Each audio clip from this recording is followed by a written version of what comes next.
Welcome to the SG World Podcast. My name is Pranav Gakhar, and I am today with Shahrukh Shah, Bipolar Empath, an organization that he started to help professionals get better with their health and their holistic well-being.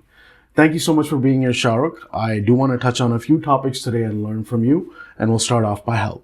Thank you, and Pranav. I'd like to learn a little bit more about the betterment side. Sure. And not so much business, but I want to understand what are some steps that you took and professionals should take to ensure they have a very healthy future. Yeah. So I guess we'll just start off with health. What would you say is something that professionals should be doing, regardless of their level of success, regardless of their level of intensity at work? What would be your one tip that you would provide professionals to ensure they can have a successful future and a healthy future mentally? That's a great question. One thing that I wish I knew earlier in my career, and you kind of hear about it, is the importance of self-care and self-care that works for you. So a lot of times we hear, oh, you should have a better diet, you should work out, you should, be physically fit. But a lot of times self-care is a lot deeper than that, right? And a lot of times it could be something as simple as reading a book, going for a walk in nature.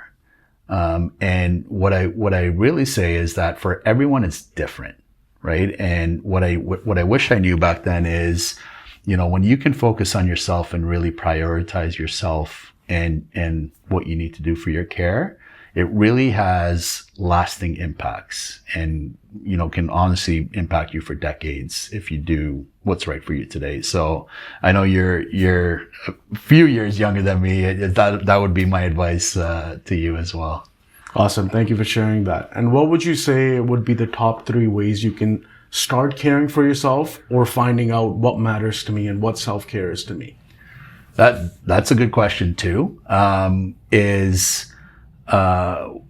thing I would do is jot down what you like to do, what brings you joy. So like jotting down things that you like to do and bring you joy. Because I think what you really learn in that process is,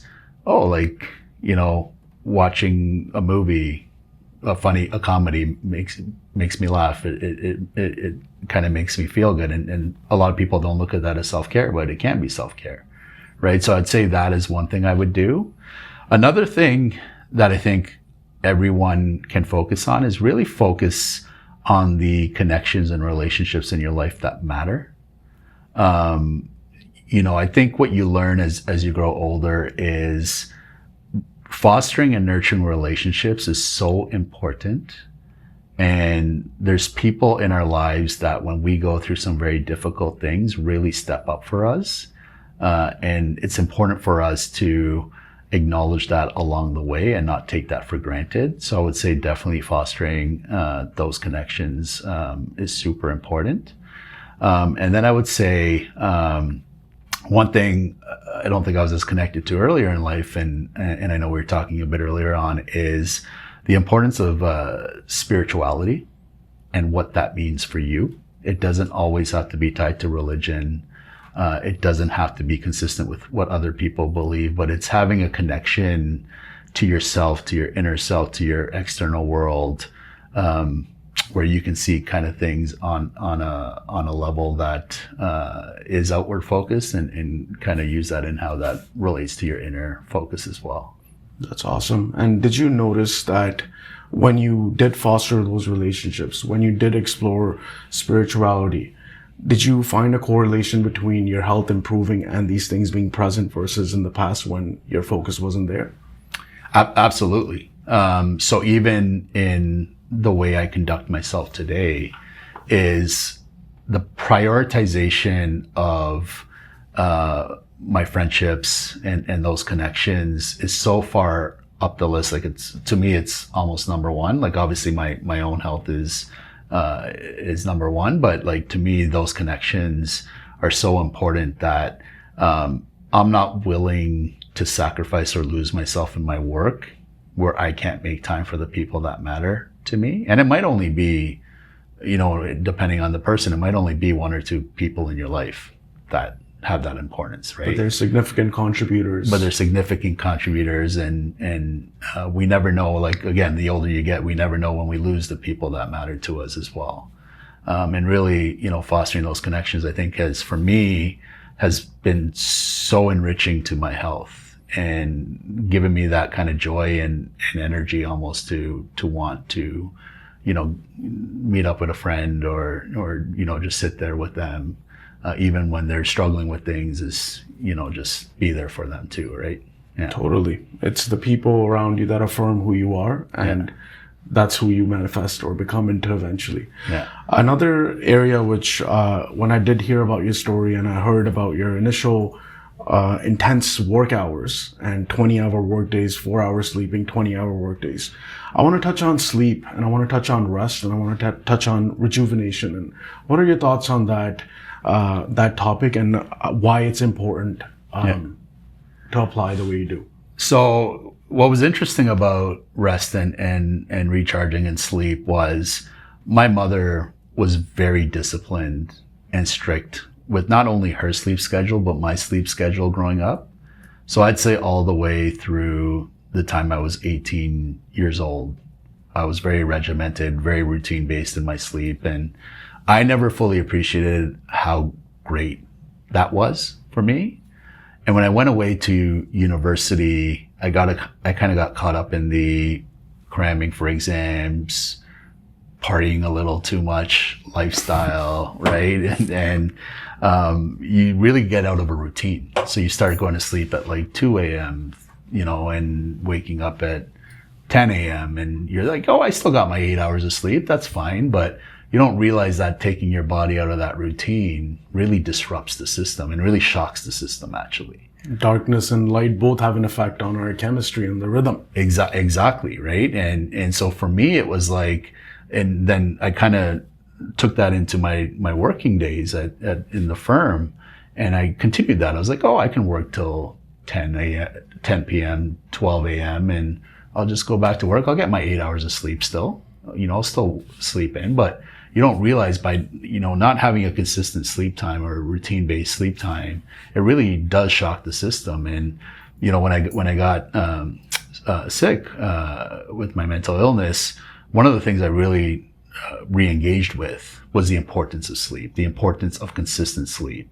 The times a day matter, right? And re-engaging with that, it really has replenished and nourished my system. And you notice it. You visibly notice it. Yeah. That's amazing. Yeah. That's really incredible that you've shared that. I think sleep is definitely something that we should prioritize, and rest is something that heals us, and we need it. That's how we've evolved. Yeah.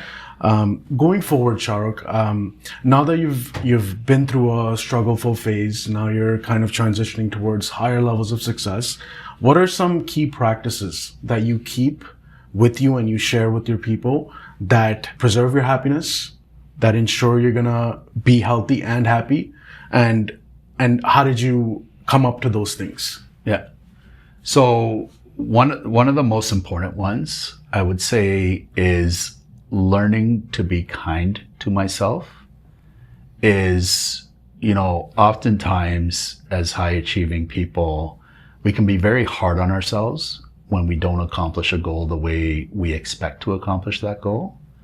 Oftentimes we are our own worst critics, in whatever aspect of life that is. And so learning to be kind to yourself and loving yourself is such an important element of human development, because you can't learn to love others if you don't learn to love yourself and be kind to yourself.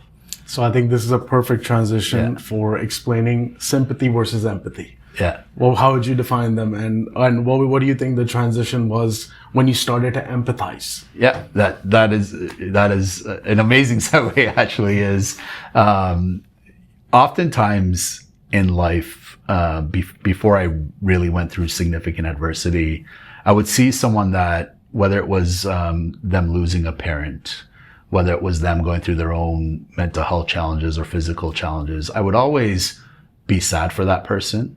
And what I considered to sympathize with that person is saying, oh, that's terrible, that happened to them.